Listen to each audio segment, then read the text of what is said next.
welcome to another lecture of quantum mechanics. Now, next is de Broglie waves. Okay.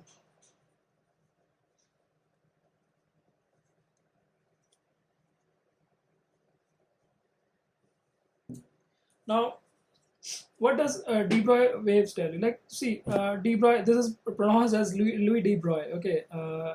For our to make our spellings correct. Now, he was a French guy.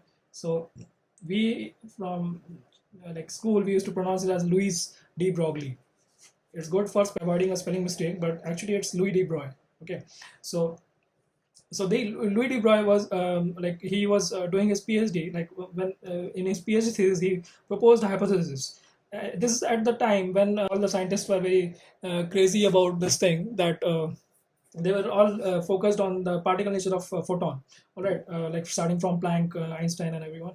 So what de Broglie proposed is that if a photon which used to show a wave character, it can behave as a particle. Okay, based on this photons we have energy. Photon energy is like E is equal to hc by lambda. Okay, now this here with the energy of the photon is given by hc by lambda, where h is the Planck's constant.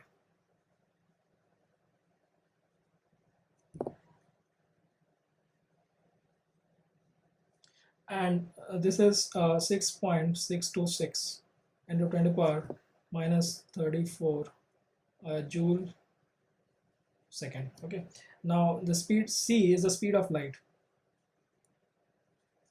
10 to the power 8 meter per second. Okay, so this is the speed of light, or the speed at which light travels. Okay, so and now lambda is the wavelength of light.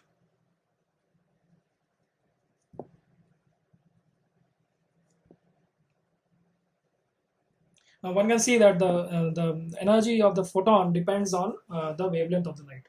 If you talk about the momentum of the photon, if you talk about the momentum of a photon,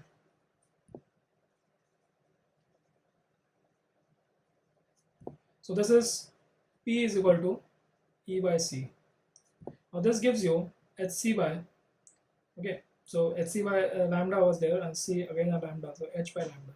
So this is the momentum of a photon. All right. So based on this result, de Broglie suggested this, proposed a hypothesis which was proven by Davis and Germer.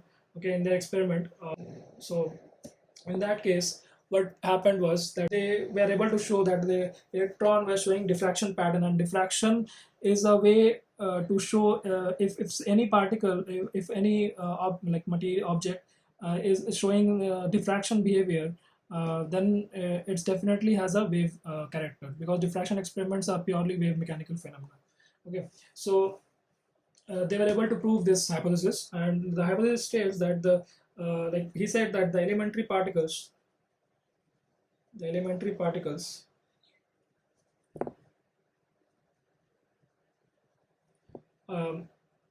also show wave behavior. Now at that time it was not known about what should be the size of the object for it to show a wave behavior. Recently in 1990s it was shown that even Buckminster Fullerene, which is a very bigger molecule compared to the electron, it has say 60 carbon atoms. It's a huge molecule. It also showed the wave behavior. Okay, so it's very difficult to draw a line like when the particle starts to show the wave behavior, but we'll go with this thing that the elementary particles also show wave behavior, and the wavelength of that particle is given by the de Broglie wave. This is called de Broglie wavelength. All right, so this is given by h by p, and p here is the momentum of the particle.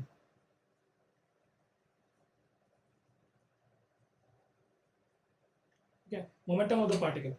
Now this momentum could be relativistic or non-relativistic. Okay, so if we write a non-relativistic formula for the de Broglie wavelength for this particle, non-relativistic. Now for non-relativistic, we say that the velocity of the object is very less compared to c. Now how much less it should be? It should be like 100 times or less, 100 times lesser than this, like v should be c by 100 or lesser, then only we can say that it is a non-relativistic. Otherwise, relativistic correction should has to be added in the calculations, okay, to make it more accurate.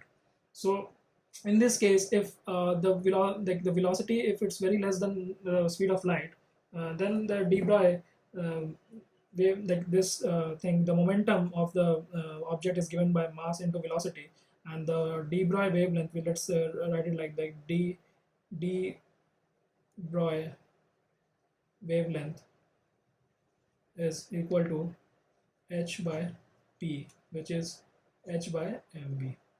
Alright, so if, but when we have a relativistic case, okay, this was non-relativistic. When we have a relativistic case,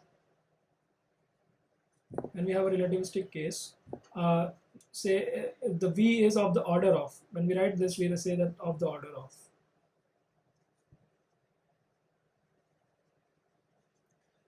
of this c, speed of light, then in that case the wavelength becomes h by, this is p again, but this will have a moment, like the relativistic momentum, okay, the gamma term will be there, okay. So this gamma comes from relativity, that is 1 minus v square by c square, okay. Now we won't discuss relativity in this course, it calls for a separate course altogether, but we'll be using the results from there. Okay, so for relativistic, when do we say that it's a relativistic? It should be a relativistic calculation or not? Whenever we have the velocity of this, like we check the velocity. If the velocity is given, then we can make sure if the velocity is of the order of c, we say a relativistic case. If it's very less than compared to c, that is c by 100 or lesser than that, then we use these formulas. Okay, but if you are given kinetic energy, then how do we decide that if you are given momentum, how we decide that it should be a relativistic calculation or a non-relativistic calculation? If you find these lectures useful, then please like, subscribe, and share with your friends.